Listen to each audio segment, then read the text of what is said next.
tout d'abord, je vais parler des fausses doctrines autour des 144 000 avant d'expliquer la vraie doctrine autour d'eux. Premièrement, il y a des gens qui enseignent sur cette base une mauvaise prédestination. Parce que quand vous lisez, on dit 144 000 de toutes les tribus d'Israël. Et par chaque tribu, 12 000, pas 12 001 ou 12 100 ou 12 200. 12 000, 12 000, 12 000. Ça veut dire quoi? Ça veut dire qu'il y a quelqu'un qui ne veut que 12 000, n'est-ce pas? N'est-ce pas, non? Alors eux, ils disent cela. Ils disent qu'il y a des gens que Dieu a créés pour qu'ils soient sauvés et d'autres pour être perdus. Vous croyez de telles choses? Mes frères, je ne crois pas cela. Je ne crois pas qu'il y a un Dieu qui crée les hommes. Il dit, toi tu iras au ciel, toi tu iras en enfer.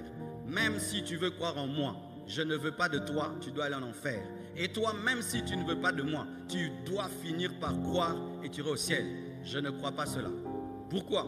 Pourquoi alors nous évangélisons? Parce que si, mes frères et sœurs, nous évangélisons, c'est parce que l'homme doit accepter. Et si l'homme n'accepte pas, eh bien il refuse et il va en enfer. Il accepte, il va au ciel. Une prédestination qui présente un Dieu méchant n'est pas la Bible, parce que Dieu est amour. Imagine, je n'ai rien demandé à Dieu. Lui-même me crée, lui-même me rend incrédule, m'empêche d'être sauvé et puis me juge. Il me juge pourquoi? Qu'est-ce que j'ai fait? Quand est-ce qu'on juge un homme? Lorsqu'il a la capacité de choisir le bien et le mal. C'est pourquoi, même dans la justice humaine, lorsqu'un homme est déclaré fou, est-ce qu'on le juge? On ne juge pas les fous, parce que le fou ne peut pas dire qu'il a choisi le bien ou le mal. Mais non, moi, je n'ai pas demandé à Dieu de me créer. Je n'ai pas demandé à Dieu de m'amener sur la terre. Lui-même décide de m'emmener sur la terre et puis il me dit qu'il y a une liste et dans laquelle je ne suis pas. Quelle méchanceté! Alléluia! Donc une telle prédestination, ne la prêche jamais et n'y crois pas. Ça empêche l'évangélisation, ça empêche l'intercession. Pourquoi on a prié alors pour les âmes, si Dieu les sauvera malgré tout? Alléluia! Donc si quelqu'un t'enseigne une telle prédestination, n'y crois pas. Alors d'autres disent alors, mais pasteur, mais quand même Dieu a dit 144 000, il a déjà dit 144 000.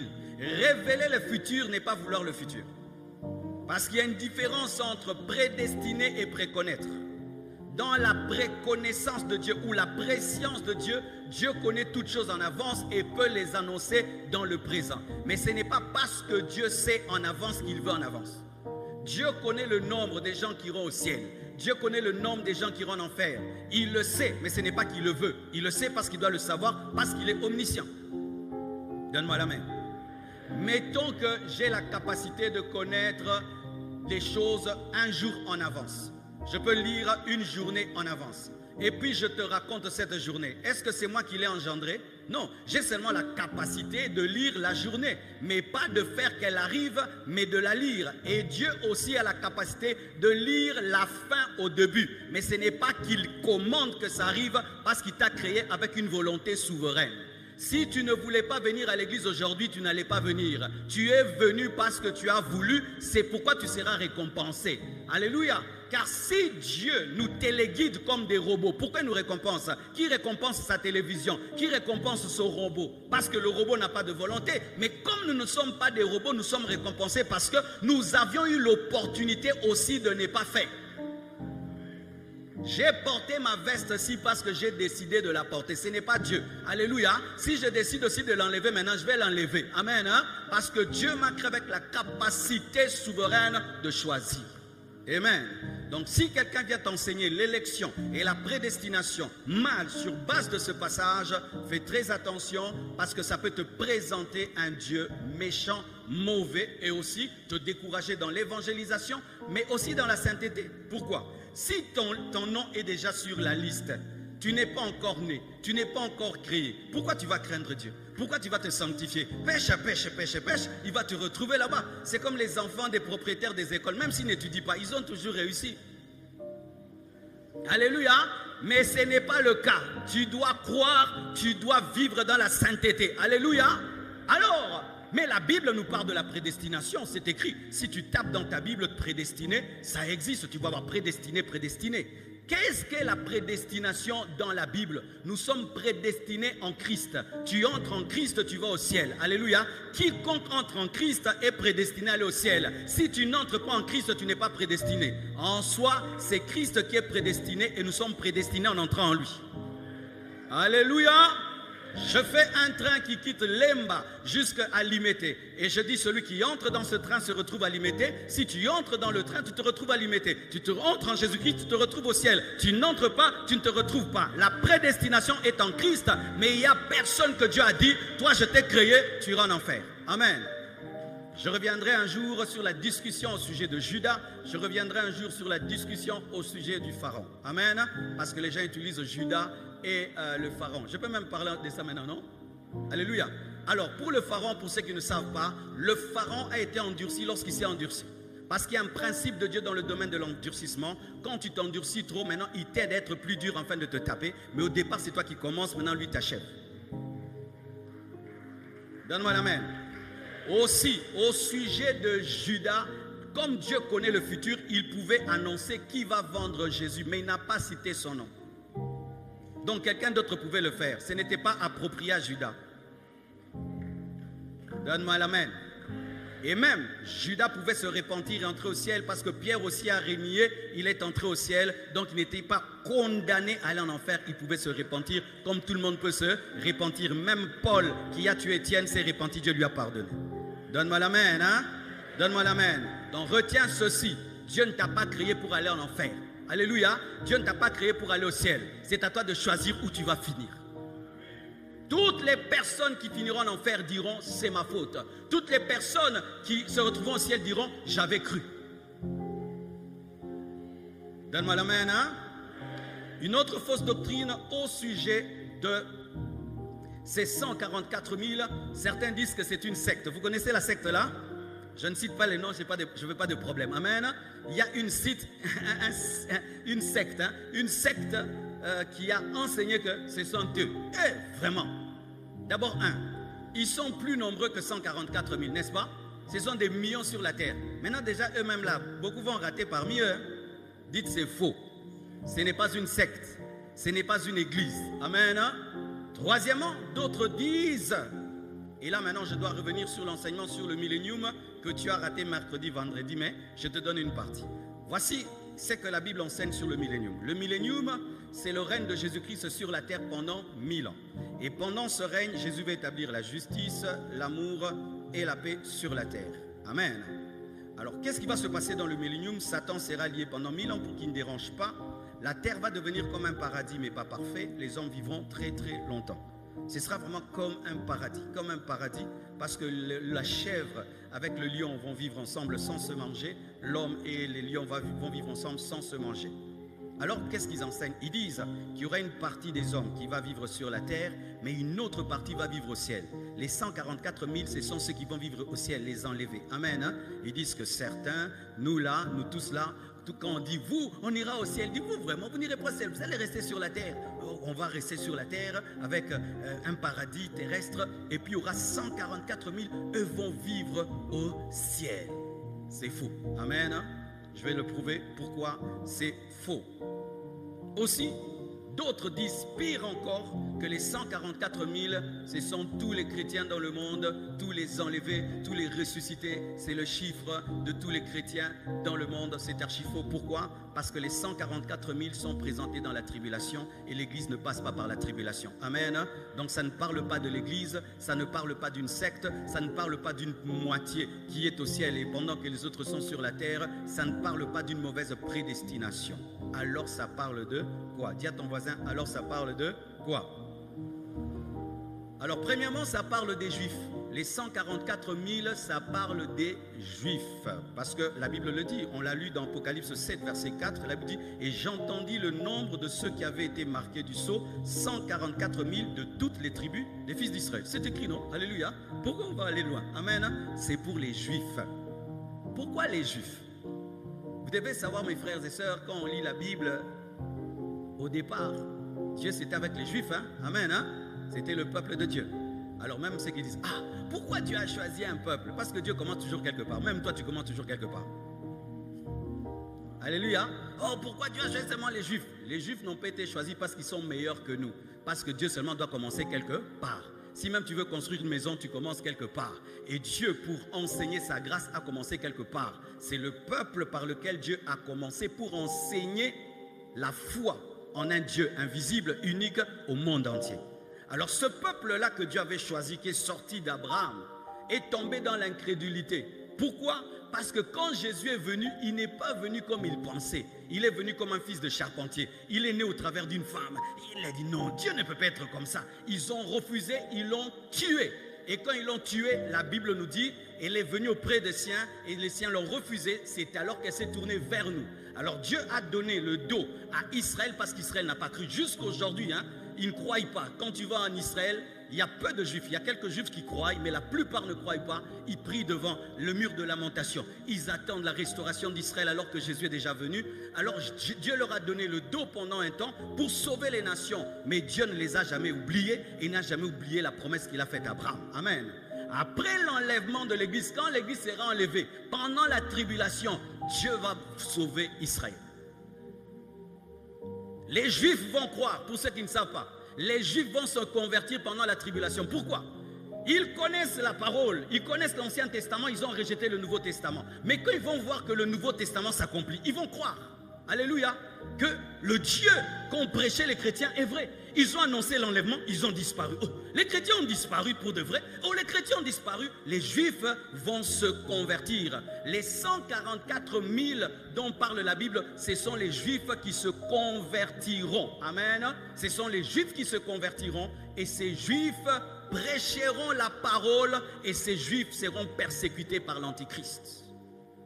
Dans la tribulation, pour ceux qui ne savent pas, les juifs vont croire, il y aura un réveil parmi les juifs et les juifs vont prêcher l'évangile et les juifs seront torturés par l'Antichrist. Pourquoi ils seront torturés par l'Antichrist? Voici, vous savez que jusqu'aujourd'hui il y a une guerre entre Israël et Palestine, une guerre qui ne finit jamais. Alors l'Antichrist va faire ceci lorsqu'il va venir sur la terre, il va déclencher des guerres en catimini, en coulisses. Et il y aura des grandes guerres. Le monde entier va désirer un sauveur, va désirer un sauveur. Il faut quelqu'un, il faut un leader. Et l'Antichrist qui déclenche ces guerres viendra leur dire, je veux vous sauver. C'est ce qui se passe déjà maintenant, n'est-ce pas? Il déclenche des guerres et puis vous vendent les armes. Alléluia. Alors, quand il viendra pour sauver, pendant un temps, Israël sera séduite. Et Israël va suivre l'Antichrist. Mais quand il va se déclarer Dieu, va réclamer l'adoration, les Juifs vont dire non, non, non, c'est pas lui. Alors il va les persécuter. Et Israël, la Bible nous dit que le 2/3 des Juifs va mourir dans la guerre d'Armageddon. Ce n'est qu'un tiers des Juifs qui échappera. Et ce 1/3 va crier vers Jésus. Et Jésus reviendra pour instaurer le millénium. Alléluia. Les 144 000, ce sont les Juifs qui vont se convertir. Les 144 000, ce sont les Juifs qui vont être persécutés par l'Antichrist. Les 144 000, ce sont les Juifs qui vont annoncer l'évangile de Christ et s'opposer à l'Antichrist pendant la tribulation. On le dit clairement, les 12 tribus d'Israël. Alléluia. Donc, mes frères et sœurs, cela parle des Juifs pendant la tribulation, qui seront persécutés. Et voici une chose, le chiffre 144 000 est symbolique. Ça ne peut pas être pris tel que c'est au pied de la lettre. Le chiffre 144 000, c'est 144, c'est 12 fois 12, n'est-ce pas? 12 fois 12, ça donne 144. Et pour avoir 12, c'est 6 fois 2. 6, c'est le chiffre de l'homme. L'homme a été créé le 6e jour, n'est-ce pas? 6 fois 2, ça fait 12. Et 12, on parle des 12 apôtres de Jésus-Christ et des 12 tribus d'Israël. Le chiffre 12, c'est le chiffre du gouvernement de Dieu sur la terre et au ciel au travers de l'homme. Alléluia. Parce qu'on parle des 12 tribus d'Israël, 12 apôtres. On parle aussi même des 24 vieillards, c'est toujours 12. Amen. Donc 12, 144, c'est un chiffre symbolique pour dire ceci, que tous les Juifs qui croiront seront sauvés. Amen. C'est tout. Tous les Juifs qui croiront seront sauvés. Tous les Juifs qui croiront seront sauvés. C'est un chiffre symbolique. Voici une preuve que c'est encore symbolique. Prenez ceci. Vous pouvez même le projeter sur l'écran. Que c'est un chiffre symbolique. Apocalypse 14, verset 4. Verset 4. Apocalypse 14, verset 4. Regardez ça pour voir que c'est symbolique. La Bible dit, ce sont ceux qui ne se sont pas souillés avec des femmes. Quand on dit ceux qui ne se sont pas souillés avec des femmes, donc ce sont des hommes, n'est-ce pas? N'est-ce pas? Donc 144 000 hommes. Donc les femmes ne seront pas sauvées. Donc ça prouve que c'est symbolique parce qu'il n'y a pas que Dieu aime les hommes, pas les femmes. Si on prend 144 000, on dit vraiment c'est 144 000, donc on dira qu'il n'y a pas de femmes là-bas parce que ce ne sont que les hommes qui peuvent se suivre avec les femmes. Donc on ne parle pas des femmes. Non, Dieu est le Dieu des hommes et le Dieu des femmes. C'est symbolique. Amen, hein? C'est symbolique. Encore une autre chose pour dire que c'est symbolique. Souvent quand on lit rapidement la Bible, il y a des choses que tu ne verras pas. Regardez lorsqu'on est en train de citer les tribus. Vous allez voir qu'il y a 2 tribus qui manquent. Mettez cela, Apocalypse 7, versets 4 à 8. Vous allez voir qu'il y a 2 tribus qui manquent, mais quand tu lis vite, tu ne verras pas. Et j'entendis le nombre de ceux qui avaient été marqués du sceau, 144 000 de toutes les tribus d'Israël, avancées, de la tribu de Juda. Vous voyez Juda. Juda, on ne peut pas le mettre en premier parce qu'il n'est pas le fils aîné, n'est-ce pas? Le fils aîné, c'est Ruben.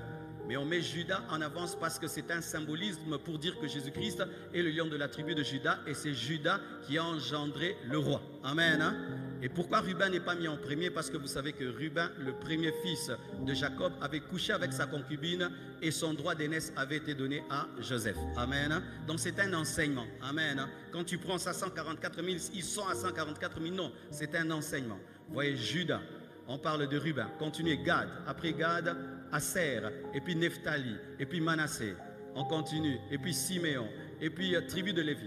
Vous allez remarquer souvent dans la Bible, quand on veut citer les 12 tribus d'Israël, on ne parle pas de Lévi, parce que la part de Lévi, c'est l'Éternel lui-même. Mais là, on dit qu'aussi, Lévi régnera parce qu'on parle du millénium. Amen. Hein? On continue Lévi, Issachar, on continue Zabulon, Joseph, Benjamin. Quelles sont les tribus qui manquent? Il y a 2 tribus qui manquent. Dan manque, Ephraim manque, n'est-ce pas? Ephraim, c'est l'un des fils de Joseph. Il manque et Dan aussi manque. Lorsque vous lisez la prophétie sur Dan, on dit quoi? Que Dan sera un serpent qui va mordre le cavalier. Qui veut le verset? Genèse 49, verset 17 à 18 dit ceci. Dan sera un serpent sur le chemin, une vipère sur le sentier, mordant les talons du cheval pour que le cavalier tombe à la renverse. Le cavalier, c'est Jésus-Christ et Dan, un serpent. Et les prophètes disent que Dan sera une tribu qui va engendrer l'Antichrist. Et lorsque l'Antichrist viendra, comme il sera de la tribu de Dan va croire en leur frère et va s'opposer à Dieu. Mais je dis peut-être, parce que les choses d'Apocalypse, il ne faut pas affirmer à 100%. Amen. Ephraim aussi, c'est une tribu qui est tombée dans l'apostasie. Dans Osée 7, verset 8 à 9, la Bible dit, Ephraim se mêle avec les peuples, se mélange au peuple. Ephraim est un gâteau qui n'a pas été retourné. Des étrangers consument sa force et il n'en doute pas. La vieillesse s'empare de lui et il n'en doute pas. C'est une tribu apostate. Et vous voyez ceci, que Ephraim est remplacé par Joseph et Dan est remplacé par Lévi pour que ça fasse 12 parce que Dieu voulait seulement que ce soit 12, 12, 12. Mais si on ajoutait Dan, on ajoutait Lévi, ça allait faire 14. Mais comme Dieu veut que ce soit 12 parce que c'est un symbolisme, c'est pourquoi il s'arrange que ça fasse 12 parce que c'est un symbole. Amen. Hein? Parce que si on dit que 144 000, ce sont tous les Juifs qui seront sauvés. Mes frères, les Juifs qui seront sauvés seront des millions et des millions. Ça ne peut pas être 144 000, c'est un symbole. Amen.